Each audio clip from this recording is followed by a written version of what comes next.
Hello and welcome guys. I am going to be talking about the 5 ways that Starcraft 2 broke my heart. Now as a preface, something can only break your heart if it has your heart first. So it is both a love story as well as a broken-hearted story. I kind of referenced this in my previous video, my top 10 favorite games ever. And in those top 10 favorite games, Starcraft 2 was curiously absent, even though it has been a part of my life for a long time. You see, I was a Warcraft 3 professional gamer from the year 2003, when I was still in high school for 2 years, all the way until 2010, when I had already bought my first house with my Warcraft 3 prize winnings, found a girlfriend through the game, we got married, and then we started our own company, Grubby Esports, only member, Grubby, in Starcraft 2. I went independent as one of the first creators ever, not affiliated to an esports team, and I started to make my way into Starcraft 2. A brave new beginning, starting with a new RTS on January 1st, 2011. By this time, Starcraft 2 had almost been out for a year via the beta, which came out in February of 2010, where I was still playing Warcraft 3, and I still had Warcraft 3 sponsors, such as SteelSeries, and I still had prior tournament commitments. So I started with Starcraft 2, where many of my previous Warcraft 3 practice partners had already migrated to. So I was a little behind, and it is perhaps the only regret that I ever have in my gaming career is that I didn't start a little earlier so I could be an early adopter and learn earlier when all of my practice partners were learning at the same time. That deficit in learning, I think, did slow me down a bit, but on the other hand, I still got second place in 2010 November for the World Cyber Games for Warcraft 3, so it's not like I stayed for nothing either. Anyway, I started with Starcraft 2, and I found out that the game got a lot of things right. Let's take a look at some of those things. Before going into other things where I feel like Starcraft 2 missed the... how do you say it? Missed the mark, thank you, yes. Where Starcraft 2 missed the mark a little bit. So, first of all, to begin with, the things that Starcraft 2 got right. Because, keep in mind, I think Starcraft 2 is in a pretty good spot now, and it was in a very good spot when the game came out, and there were a lot of good things. I think Starcraft 2 is the market leader in UI UX for an RTS. The engine, the pathfinding.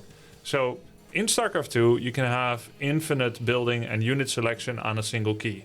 Because that doesn't fit when you depict every unit by itself, in the UI, in the selection screen below, there's a paging system so that if you go over the maximum displayed amount of units, you can click on page 2, page 3, page 4, and you can still interact with every unit individually if you choose to do so. As far as I know, there was no hotkey to go to page 2, 3, 4, which I would say is the only deficit, because it still made it kind of finicky to go to the final page to find the observer in a 70 population army. In a 70 unit selection spree, let's say. But I still feel like this sets it apart from other RTSs where the UI UX or the UI grabs all the units of one type together and displays them with a single picture and then the number 14 on it, like 14 Marines or 14 Spearmen. This is how Godsorn does it, and this is how Age of Empires 4 does it, but it means that you cannot interact with individual units nor see their individual HP. Anyway, this isn't a video about what Starcraft 2 did right. It's about why I hate it. So, let's move on. Engine. Very good engine. Very good pathfinding. Units are very clever. Gone are the days of Dragoons not finding their way. The campaign was fun. I ended up playing all the campaigns. And they have very diverse missions that I think are more diverse and creative in their gameplay than Blizzard's predecessors of Warcraft 3 and Starcraft 1, which also had really good campaigns. But I feel like gameplay-wise, if not story-wise, Starcraft 2's campaigns are best in slot among Blizzard RTSs. The Terran soundtracks are amazing in Starcraft 2, and I want to let you hear some of them together. I think they really hit the right tone with them.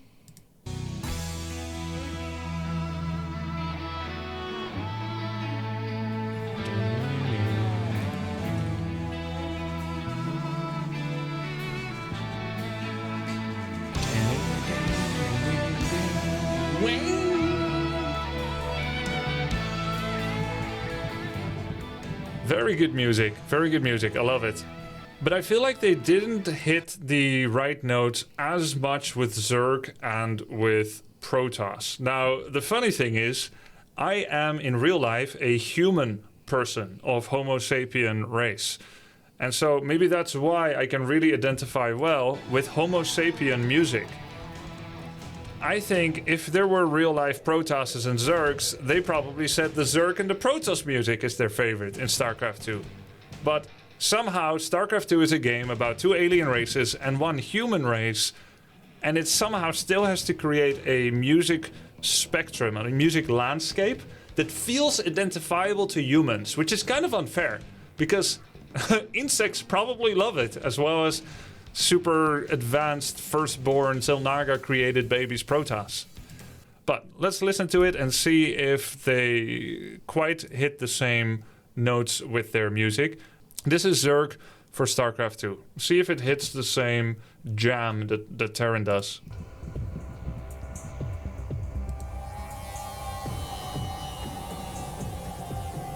I can agree it's befitting of the Zerg race. I think atmospherically it hits the right notes for Zerg. It's not bad, but it's not a banger. You would never jam out to this while splitting wood in the garden, doing some lumberjacking, and then you put this on and you think like, oh yeah, this is such a recognizable, amazing memory. I would not. Anyway, it's just my opinion, right? I think the Zerg and Protoss soundtracks weren't as good. I always had music on when I played Warcraft 3, and I feel like all 4 races have very good atmosphere that complement the playstyle, but are still identifiable for a human person. This is Protoss.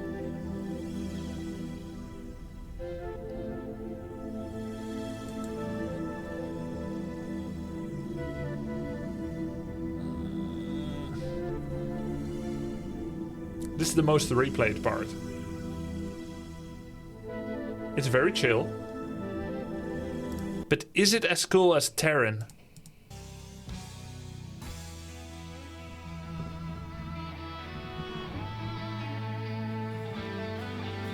I feel like Terran is better. That's just my opinion. And, you know, I was Protoss, so I like the music to be bangers. That's just my selfish desire. Alright, back. Next point. StarCraft 2 got right Terran soundtracks, in my opinion. 3 asymmetrically mostly balanced races. Right? Mostly balanced, and we'll get back on this later. But that's still an amazing achievement. To come out with a new RTS after you have 2 worldwide successes in Warcraft 3 and in StarCraft 1, and you come out with another amazing RTS that has mostly balanced races with extremely asymmetrical balance. So I think that's really cool.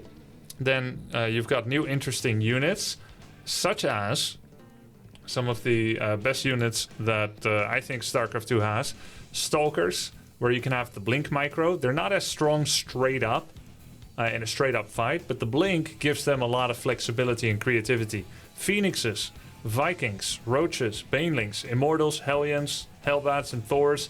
Some of my favorite units in StarCraft 2. And then you've got the esports landscape that Blizzard mostly improved with StarCraft 2. And it's a little bit controversial because there was also the entire Blizzard versus Kespa battle that would end up happening. You see, Kespa had the monopoly for StarCraft 1 esports in Korea, and they would end up being very loath to give that up when Blizzard started to want to become the sole license holder of any StarCraft 2 esports being done all over the world. This was controversial. There was also a period where Blizzard started hardcore promoting WCS Europe, WCS NA, WCS in Korea. And these were really interesting esports tournaments to be a part of, to be a caster for, to be a player for, and to watch as a viewer or a player of StarCraft. But it did mean it kind of killed off third-party support because it was so prevalent with their 5-day-a-week broadcast schedule that it was really hard to even stream during those times as an individual streamer, and it was hard to hold tournaments during those times as a third-party tournament organizer. So in that sense, there were some hitches. In the end, it is a competitive business, showing esports stuff, and Blizzard used it as marketing for their own game. But the really good part is that, first of all, Blizzard always made good on their prize money payouts. So they had 100% payout for prize money and for casting money, which I couldn't say the same for in Warcraft 3. That was not the same in Warcraft 3. And then when it comes to prize money payouts for tournaments to players, would it surprise you if I said that among the hundreds of tournaments that I played in Warcraft 3, I would estimate that about 80% of tournaments paid out, and the other 20% would just scam you and make up some excuse and not pay you out, and you wouldn't have a legal foot to stand on because you never signed a contract. You just go to a tournament when they announce their prize pool. Yeah, it was kind of a Wild West back then. And because Blizzard forced people to submit their credentials and to apply for a license for any tournament over like $5,000 or $10,000 in total prize pool, it was a lot more legit. In Starcraft 2 landscape, there was a 99% payout rate. I think I remember once as a player and or once as a caster where I didn't get paid out my fee after participating. And so that really legitimized esports. So these are the things SC2 got right. Now let's get to the juicy part. There are a couple of bad things in StarCraft 2. The replay system is kind of slow with a maximum play speed of 4 times or 8 times of the original game. It will get laggy if you play it at 8 times speed, whereas Warcraft 3 nowadays has a 64 times speed.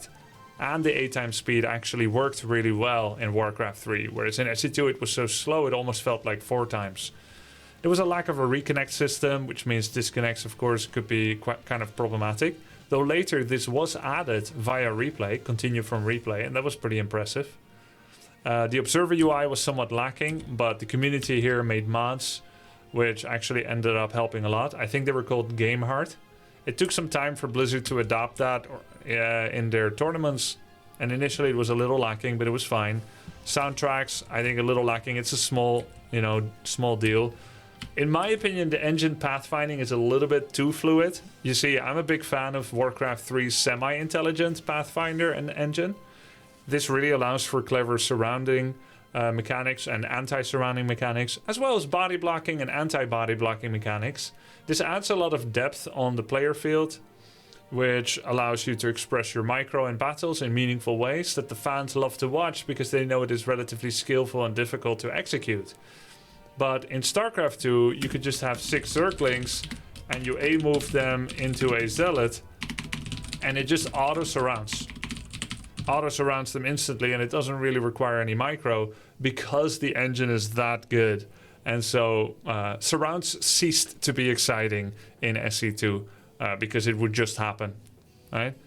And then the macro mechanics, the Chrono Boost, the Larvae, and the Mule, I think there were some design issues there that would create some problems down the road.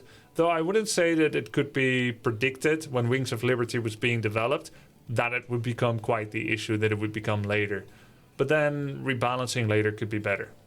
So these are the small issues. Now let's go to the big ones. First of all, unit and building design in StarCraft 2. I think there were a lot of there were a couple of units that ended up breaking the balance of the game in ways that were not fixed on time. Though timing is a different issue. The first unit that I couldn't believe would make it out of the beta into the main game was the Sentry. Protoss has a unit, the Sentry, and it can cast a force field completely blocking off a path in the map. Now StarCraft 2 and even StarCraft 1 was often balanced completely around being able to defend your base via a very tight tunnel. We call this a choke point or a cliff. It is usually about 2 units wide, and you try to block it off with a couple of units or 2-3 buildings and 1 unit plugging the gap. Now the Sentry had a very cheap spell that was called Force Field. With the Sentry, you could place a force field on a ramp separating someone in their main base to their expansion. and no units could get past. This is true in Wings of Liberty, not so much anymore perhaps in Heart of the Swarm or Legacy of the Void, where more balancing mechanics were made around it from a design perspective. But in Wings of Liberty, I saw that force field and I thought, I'm gonna have a lot of fun with you. But also I knew that it was kind of cheesy, and I would actually end up using this cheese for many years to come. You see, you can just drop a sentry or a bunch of sentries on a cliff, and I actually became known for it. You could bring a bunch of sentries, and you would bring a probe, and then you would start walling off the cliff with consecutive spaced out force fields. It reminds me a bit of the Raider and Snare mechanic in Warcraft 3. And then a unit that a player that had their entire army on the low ground would not be able to go to their main base anymore. Now in the late game, there were counters such as Overlords with Ventral Sacs, Nidus Network, or you could run through the force fields with Ultralisks, or you could fly over with Mutalisks or Broodlords. But in the tier 1, early tier 2, there was no counterplay yet. So if you go there early enough with a sentry, either via the ground with a mothership core, so that you could recall, or with a warp prism and then you drop the sentry, sometimes it was just checkmate. And of course I am going to use that because Zerg has other strengths. But the sentry, the reason it is a problematic design, first of all from the perspective of non-Protoss players, very frustrating that there's no counterplay to the force field trap the moment that you start sequencing it, because dropping 4 sentries was enough. And you could then warp your warp prism and become a pylon, and you could warp in additional sentries, so you could actually get to a point where there is no longer any counterplay. And I think that's a problem. The game should always have play and counterplay. And the force field breaking wouldn't become possible until later in Legacy of the Void, with Ravagers being able to throw Corrosive Bile to break it at tier 1. Now that's something that should have been in the game earlier. But Blizzard made a decision to release the game 3 times, with Wings of Liberty, then Heart of the Swarm, then Legacy of the Void. And these were like 5 years apart, right? Which is another point we'll get to later. So I think Sentry was a problematic unit. Then there is the Broodlord. Broodlord is a flying unit that throws Broodlings. That is a free unit. It throws 2 Broodlings. And you then end up fighting the Broodlings. And it is troublesome to get to the Broodlord, but you can still try to get there with Void Rays or Stalkers or Phoenixes. There's a couple of units that can take down the Broodlord, and also carriers. The main issue is, after the Starcraft 2 Wings of Liberty had been out for a while, people started realizing that if you combine Broodlord with Infestors, Spore Crawlers, Queens, and Corruptors, and you would keep a handful of Zerglings as a mobile harassment and counter-attack army around the map, you could get to a place where you have the entire package that cannot lose to anything. I remember games where I would have 10 bases and the Zerg would have like 1 mining base. And maybe of my 10 bases, 6 are actively mining. Right? I'm rich. I'm 200 pop capped. They have almost no mining, but their efficiency is something like 95%. That means that for every 100 minerals they lose, I lose 2,000 minerals. This is because they could use fungal growth from the infestor to lock me down, throw Broodlord attacks, and then they would use a massive defensive wall of Spore Crawlers, Queens, and Corruptors, and then eventually Vipers as well, but that came later. And then you couldn't get to them. Stalkers and Carriers would just get spam fungal growth. You couldn't fly in with what do you call them? Void prisms, because of Spore Crawlers. There would be like 20 to 30 Spore Crawlers, which counter Void prisms, and Queens counter Void prisms. So the Queens and the Spore Crawlers would stand underneath, protecting, together with the Corruptors, and you would also get spam fungal growth with everything. Right? So this army became so strong that every Zerg, instead of expanding to like 3, 4, 5, 6 bases, all they needed to do was they just needed to go step 1, 3 bases, step 2, spam Swarm Host, and then as the Protoss was preparing a counter to Swarm Host, step 3, Corruptors and Infestors. And sometimes it was in the other order. It was Infestors first and then Swarm Host. Right? And so the way that what ended up happening, and more about that later, is that you would reach a kind of 50-50 win rate, but it was entirely based on, can Protoss win in 11 minutes, yes or no, via a rush? And if not, then you get to this scenario. And this scenario would usually take like an hour. You'd be fighting free units and free spells against an extreme turtling opponent. You take the entire map, 3/4 of the map, they have 1/4. And in normal StarCraft philosophy, in StarCraft 1, it meant that if you have 3/4 of the map against someone that has 1/4, you've got more resources, you should be good. StarCraft 1 philosophy was also that Protoss has the best late game, but they don't get to have as many bases. And Zerg has more bases in StarCraft 1, and they use that to swarm you over and over. And then there was a kind of balance in that. But what I found in StarCraft 2 is that Zerg has the best late game, but they also had the best early game. Because if you do a rush, let's say if both players do like 12 minutes only workers, then Zerg always comes out ahead of Protoss. And so they have the best economy scaling, but they also have the best late game. Protoss have the best cheese, rush, all in. So the only way that you would actually reach 50% win rate is by constantly doing new kinds of cheese, new kinds of rush. DT all in, Void Prism all in, Immortal all in, Sentry all in, Colossus all in, Blinkstalker all in. It was always all in. The Zergs would be heralded as macro geniuses and macro gods at having 105 drones in X how many minutes. And the Protoss couldn't keep up with the macro because, of course, they don't have the larva. All they have is Chrono Boost. And then Protoss were cheesy and less respectable, but it's the only way that you could win against a Zerg before they get to the late game, complete domination army. So there were some problems with those units. And then there's a couple of other units that I don't think are as fun to play with. One problem is Zerglings. So Zerglings themselves on creep have like 6.25 movement speed, which meant that every race had to make a full wall with a Pluck Zealot or a Pluck Adept later in Legacy.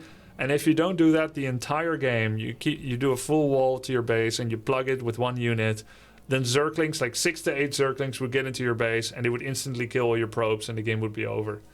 And that was, I think, partially because of the creep spread, which give them vision and move speed, and partially because Zerglings are so cheap yet so destructive. So a bit of an issue with like the way that you always have to wall off in Protoss, as Protoss and Terran, and in StarCraft in general.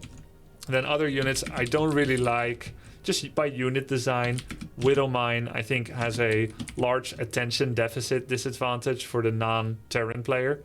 They can fly over with a Medivac and a Widowmine. They do an unload command. They press burrow.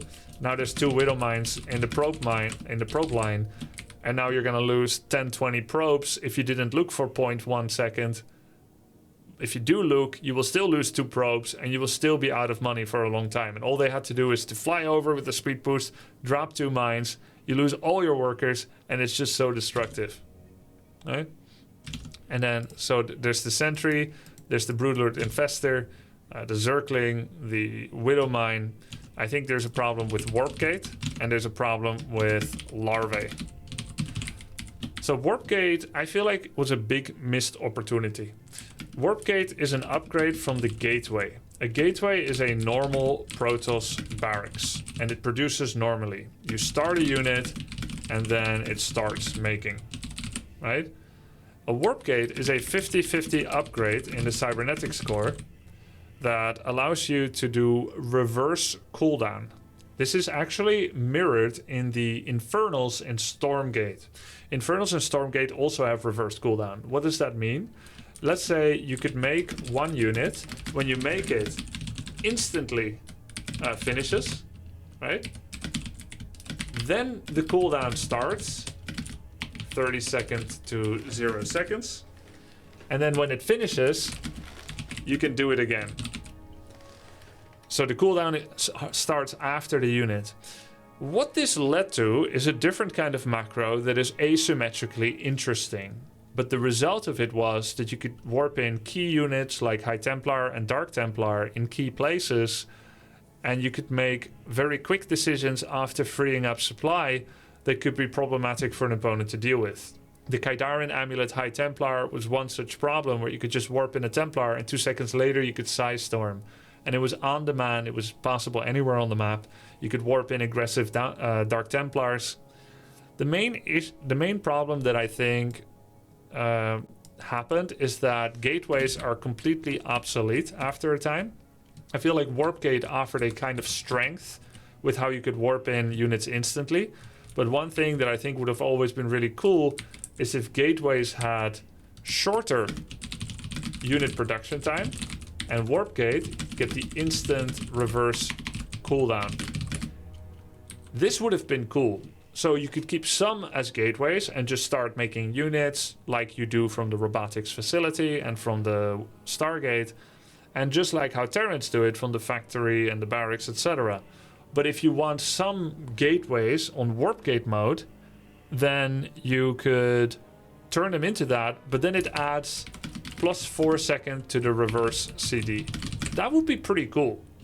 That way you can have a meaningful decision about whether you make them like this or like that. Warping could be slower.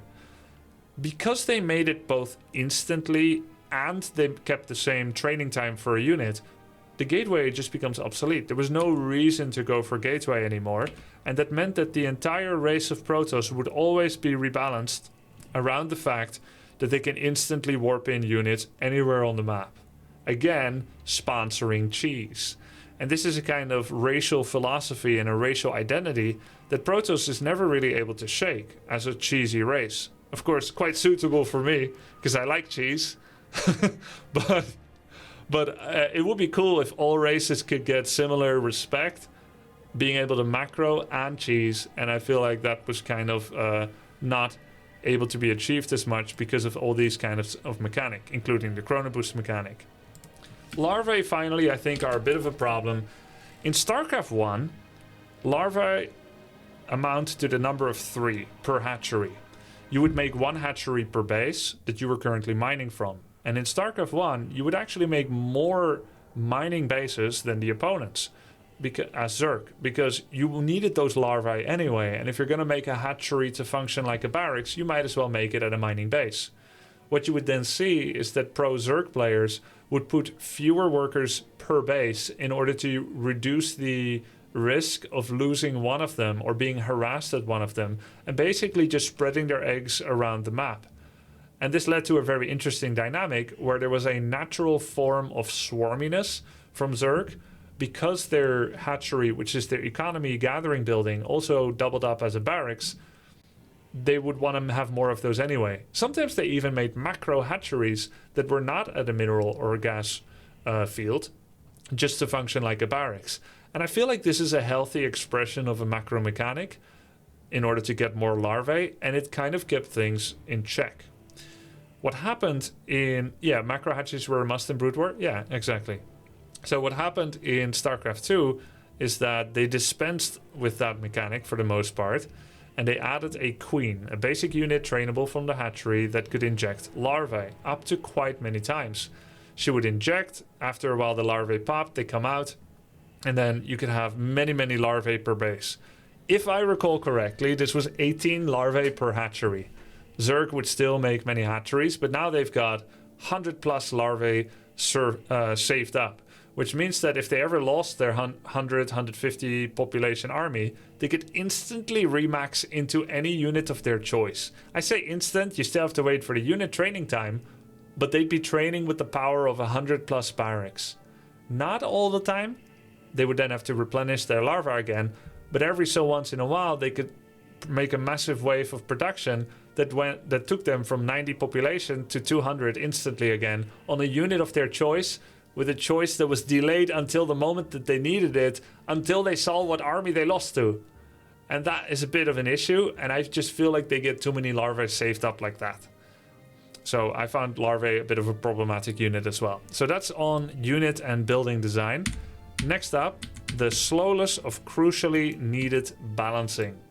I feel like Blizzard really dropped the ball here, and I've got some supporting interviews as well with the head balance David Kim. But basically what was happening is that Wings of Liberty was a game that spanned 3 years. During this time, I played it for about 2 years of that. And the meta changed many times. You had the 200 Roach Max, which would hit really early at like 11 minutes, which of course by Legacy of the Void concepts is slow. You had the 200 Roach Max, you've had Mutalisk spam, you've had all kinds of Protoss all in, Sentry all in, Immortal all in, you've had Colossus all in, etc. Right? Terran has had all kinds of different playstyles, Goody Mag, Bio, Marine Marauder, all kinds of different playstyles. And so this is all fine and well, but eventually all things coalesced towards Broodlord Infestor. And so what was happening is that in WCS 2012, which is the World Championship Series for Starcraft, I don't know the exact acronym anymore, you had WCS in 2013. What was happening in these times is that you would have games from great Zerg players such as Stefano and not so great Zerg players but abusers of the balance, Firecake, and they would be using strategies of Broodlord Infestor, and you just couldn't crack that egg as an opponent. And the funniest thing is when they played against each other, and you would actually get 3-hour games during which the players would actually alt-tab out, go to Twitter, and at David Kim, and at Blizzard Esports, and at SC2 Esports, and say things like, are you seeing this? Like, how can this be okay? And of course, all of us saw this coming already. Like, in the pro scene, Zerg players, Protoss, and Terran all know, like, everyone must admit that Broodlord Infestor is like a problematic unit combination. And of course, as someone that lives, eats, and breathes the game every day as a professional streamer and as a professional tournament player, every day that this kind of meta continues hurts your soul. It takes something out of you because you're tilted every time you play against it. Zerg players also want to play fun games where they go around with Mutalisk and Zergling and Corruptor, but maybe Zerg, without this combination of units, they could suffer against Mass Carrier, Mass Void Ray. That's what it's called, Void Ray, not Void Prism. Void Ray, Carrier Ball with High Templar and Archons and a Mothership. That was like an almost uncrackable unit composition for Protoss if they didn't use that. So like, the Zergs cannot be blamed. Don't hate the player, hate the game, right? And that's what I did. I started hating playing against that kind of playstyle with the Broodlord Infestor. But there was always that ray of light.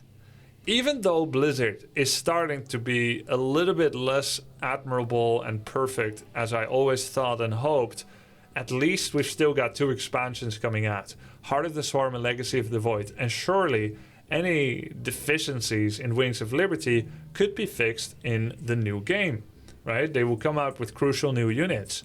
StarCraft 1 to Brood War brought medics so that Marines that Stimpact could actually heal, right? The Frozen Throne for Warcraft brought shops, racial shops with heal solve so that Orc could actually heal their units, right? These are really big, important design deficiencies that affected the base game. Base game's still really good, but not long-term sustainable for competitive play. Expansions by Blizzard were amazing, and both of these expansions came out about a year or less after the main game dropped. But imagine everyone's surprise when in February 2010 the beta dropped, in July 2010 StarCraft 2 came out, but Heart of the Swarm beta wouldn't come out until March 2013. Pretty much 3 years after the original game dropped. That was a really long wait of suffering this kind of meta with Spore Crawler spam and Broodlord Infestor and just constantly feeling like you're losing 10-20 Stalkers to kill a single Broodlord, right? And it was not great, and it took them so long to balance. And part of the problem is Blizzard didn't think there's anything wrong. And during that time, hatred for the way that Blizzard and maybe David Kim were balancing the game rose a lot. Not just me, many pro players, but I'm focusing on me. It rose a lot. So when we go to some of the interviews that we have for David Kim, we go to the swarminess, right? So what I noticed is every time that David Kim talked about Starcraft, he would really enunciate the importance for Zerg's racial identity and philosophy to be swarmy. So what does swarmy actually mean? Dictionary. To swarm about, over, throngs, overrun. So it is quite a strong word. Anytime you're swarming anyone, you've got more, you're overrunning. It is a dominant word like conquest or outnumber or overrun. That is a risky identity and philosophy to actually put into, your design philosophy. And I know it's just a word, and I'm not being pedantic here or semantic and just focusing on a single word, but I do think it showed something, because he never came out with a similar identity or philosophy for Protoss. You never heard him say Protoss should be high tech, Protoss should have strong technology, Protoss should have a strong core, be a strong air force. He never said any of that, just Zerg needed to be swarmy, and then justifying the way that the balance of the game was via some of the units that were manifesting in that swarminess. And I feel like it's an issue. We tried to solve Zerg late game, said David Kim. If you don't bring out big units like Ultralisk or Broodlord, their composition isn't that strong. Vipers combo well with Hydras and Zerglings, and so on. So if we look for Swarm. Swarm. Oh yeah, here. Like the Protoss, the Zerg will get a long-range siege weapon called the Swarm Host. Swarm Host is a unit that burrows and then sends 3 units halfway across the map. They're essentially Broodlord 2.0. Their range is about 3-4 times the one of Broodlord, and they don't need to endanger their body, and they're cloaked while they're sending these units. I could not believe when Heart of the Swarm finally came out that the very unit that was the most hated by every single player in the game, the Broodlord, that they made another unit like the Broodlord, the Swarm Host. I couldn't believe it. Like, if anything, I thought they are going to remake the Broodlord. They are going to rebalance it, or maybe come out with counters against it. Instead, they made a unit that was an even bigger offender of that playstyle, and that's exactly what we saw happening in Heart of the Swarm, with the same Turtle Fiesta defense style, where Zerg would just have this unbreakable ball of Swarm Host, Viper, Spore Crawler, Queen, Corruptor, and Zergling, and you just couldn't out-trade against it. Literally, there were so many games. I won $70,000 of prize money in Starcraft 2. I'm like the 4th best player in Netherlands by now by prize money. I know it's not huge numbers, but I was kind of a top-level player. I achieved quite well. And not just me, other Protoss players. You would watch games, and I watched my own games, and I watched all the pro games. Protoss players, they would be up against a Zerg, they would make something like 18 Swarm Hosts, and they would never lose a single one during the entire game. And I can explain why. Because they are burrowed, they're invisible. Protoss has 2 tools of detection, namely the Observer and the Cannon. The Cannon is stationary. It gets outranged by about 5,000 range by the Swarm Host. So it's not like you could build a cannon next to the Swarm Host to see him. That leaves just a single form of detection, the Observer, which is a 80 HP or 40 HP, 40 shield flying unit that's invis, that can be seen by spores. So if there's a spore in front of the Swarm Host, the Observer cannot see the Swarm Host. So what do? You can just not see him. You have to first kill the spore, but how do you kill the Spore Crawler? Well, with ground units, but they can't get there because of the Swarm Host. So with air units then, well, they have 20 Corruptors and 20 Spores and 20 Queens. Nothing beats that.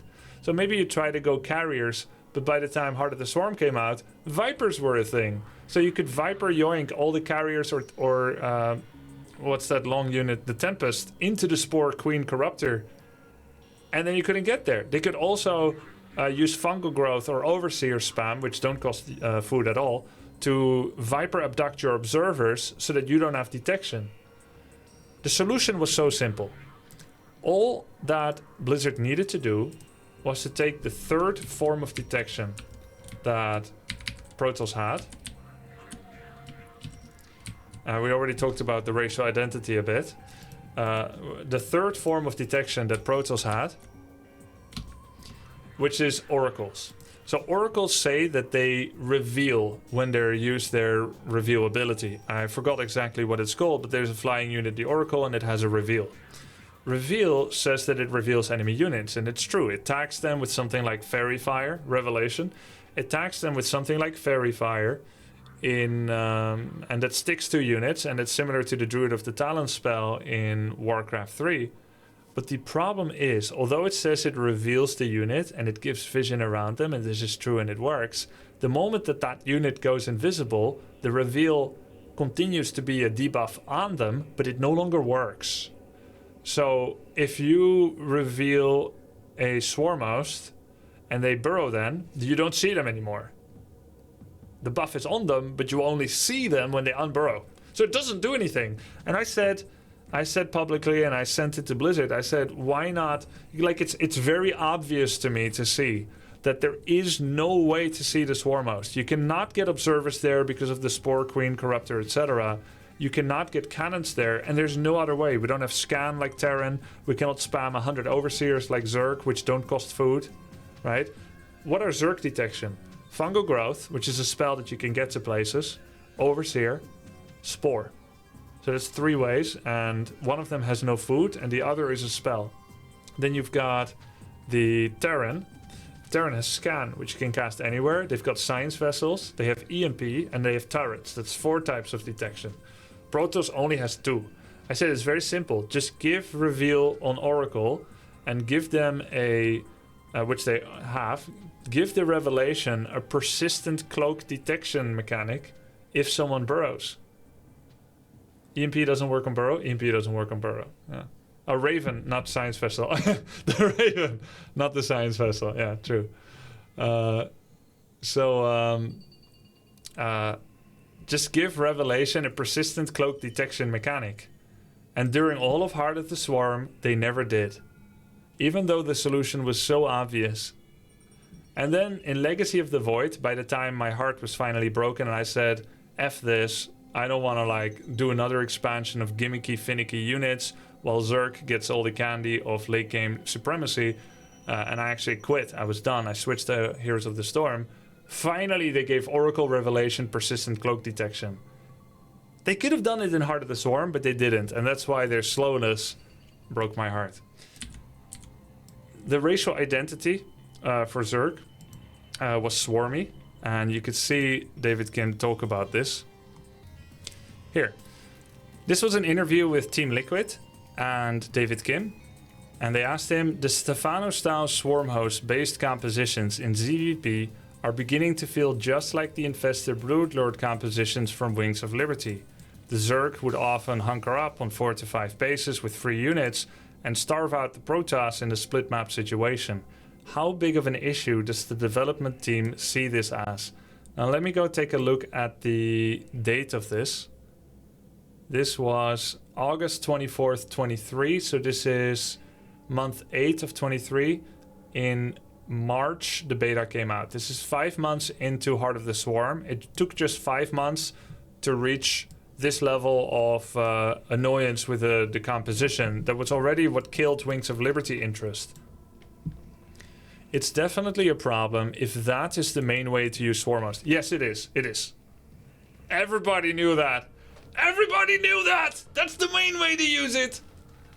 If that is the main way to use Swarmhost, right now though we're seeing 2 different ways to use Swarmhost. One is what you mentioned, the super boring mass Spinecrawler, mass Spore. You defend, slowly push out with Swarmhost.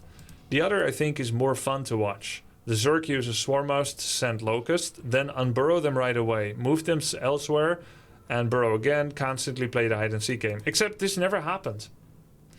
This almost never happened. And if you wanted this to happen, the solution would be quite simple. You burrow the Swarmhost, they send 1 wave of Locust, but will not send another wave of Locust until you unburrow and burrow again. This creates more APM requirement on the Zerg and actually makes it a bit of an investment. Still not too much, still a problem, but at least that. Because what was happening is that Protoss would need 200, 250 APM just to micro force fields and attack Locust against all these Locusts. And Zerg could literally be AFK until Protoss finally had enough and suicided into the Spore Spine, Swarmhost, Corruptor, Infestor, Viper wall. Right? Depending on how it works out, if it becomes the case that the Stefano style is the most used, it was, and it is, and it was already. It was 100% the most useful way to use it. It was already happening, and he said they're going to take measures, but they never did. So that broke my heart. It was just, it killed my joy of the game. Right now, we're in the process of evaluating which way is the most prominent and effective way to use the Swarmhost. We do agree that stale and boring strategies are not good for the game. Our two main reasons to patch HOTS right now would be first, if a unit's overpowered. It was. And the second is like the unit is causing the game to be boring to watch. It did. It did. This was David Kim on Swarmhost in retrospective, or in perspective. The first question in our minds don't matter as much. At this point of the game, with the game having been out for a year, this is 7 months later, changing a unit or a strategy to be used exactly how we hoped isn't very relevant. What's more important is how they're being used and how that's good or bad for the game. The answer for the second question is yes in some scenarios, in the others, no. The easy no is the late game PvZ situation where both players refuse to engage. Well, the Zerg doesn't need to, and the Protoss cannot. We'd really love to come up with an awesome solution to this problem without hurting the good use of Swarmhost. The good use of Swarmhost is games that we see where there's constant action due to Swarmhost. Yeah, but only on the Protoss side. Because he constantly needs to prevent his Nexus from blowing up in 1 second against the Locust Swarm. He's losing the war of attrition against free units, constantly using APM and losing resources to Locusts that are completely free. For example, it's not uncommon to see games where Protoss players perform amazing multi-pronged attacks. Yeah, I tried to drop Zealots everywhere. You would just be dropping Zealots, trying to kill hatcheries here, trying to kill drones there, etc. while they turtle up. And usually it wouldn't matter. You'd end up burning a lot of minerals to delay their income. But it wouldn't matter because you're just delaying their income. You kill hatchery, then they remake it again. You lose all your Zealots. And eventually they'll still have that money. And they only need a finite amount of money to sponsor infinite Swarmhost and Queen's sustainability, where they almost lose nothing anymore. Sometimes they're really just successful and win the game. Other times Zerg player defends so well anywhere in between. Games where Swarmhost are used and there's constant actions, including Swarmhost aggressively moving around. You see, he kept harping on that Swarmhost are aggressively moving around, but they didn't. They didn't need to, because they could reach the entire map via the middle. So, and here's an example of that. This is Sulky versus Parting.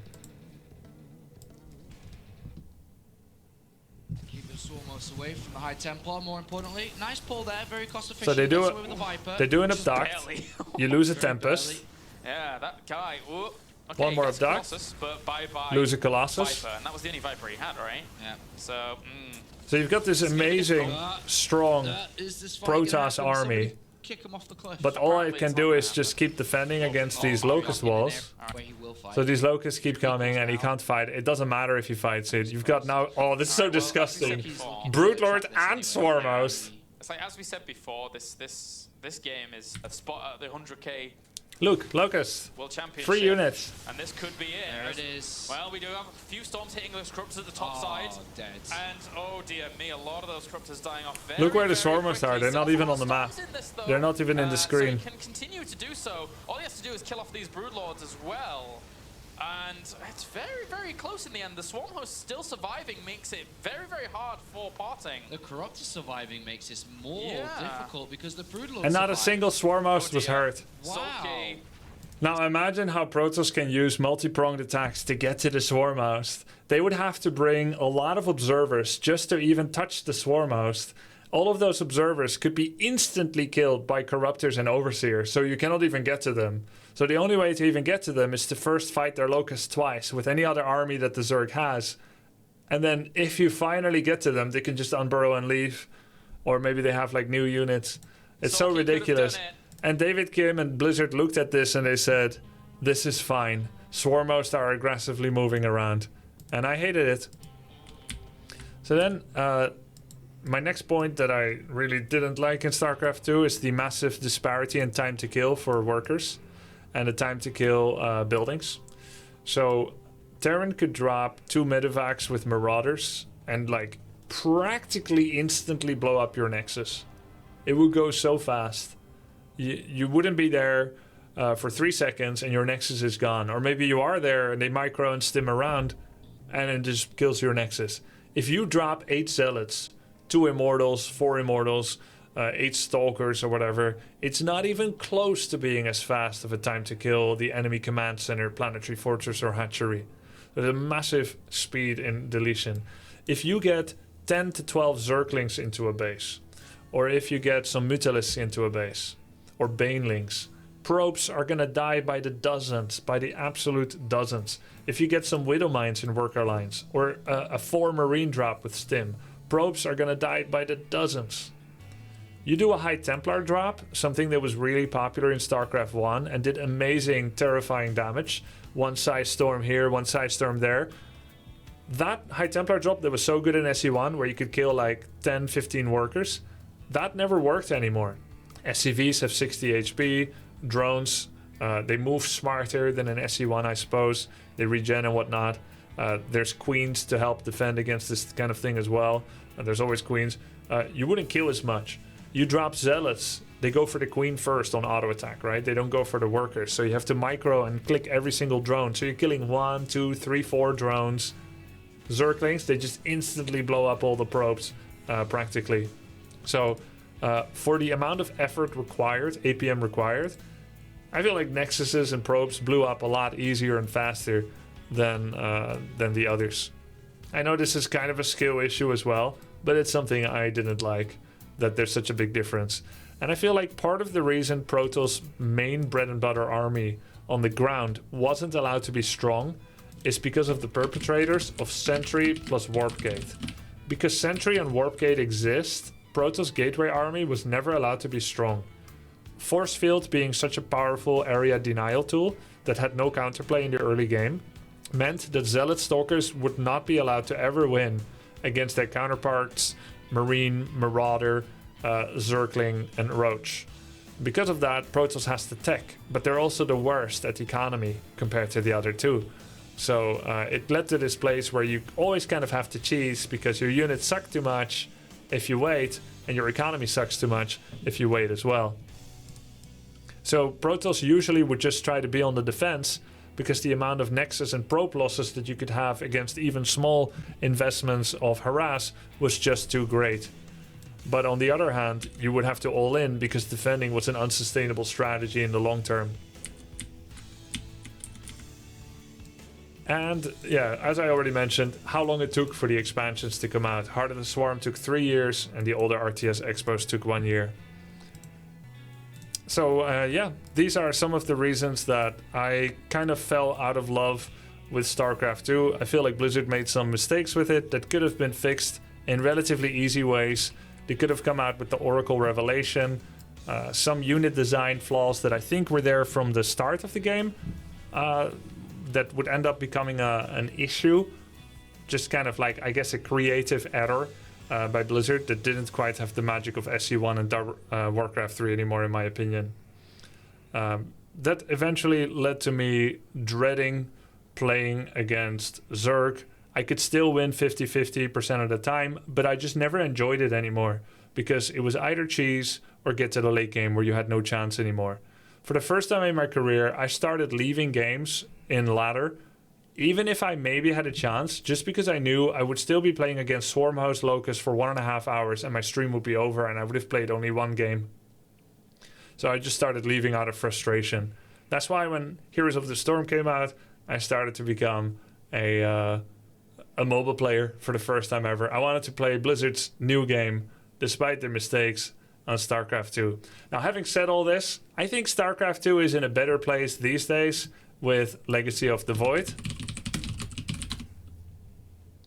People say that StarCraft 2 is doing better balance-wise. They are, of course, going through like the community balancing.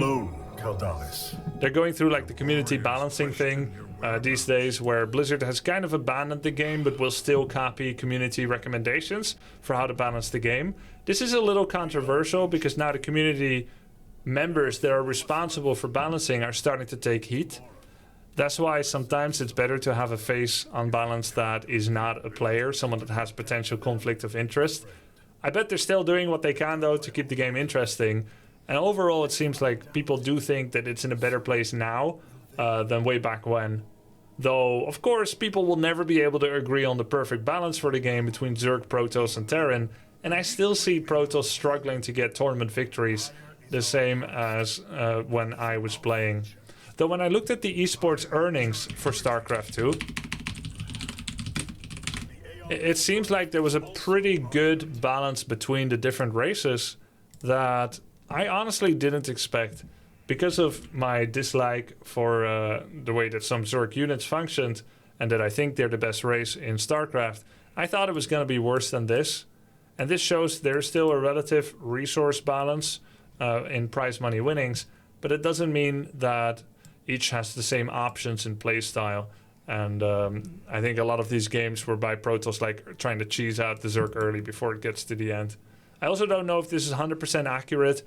I remember this wasn't always accurate when it came to my own earnings, and therefore I think there may be similar mistakes where I have less transparency into it.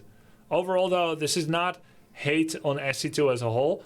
I still think to this day, StarCraft 2 is the golden standard when it comes to engine and the way that the game functions. RTS are not easy to make.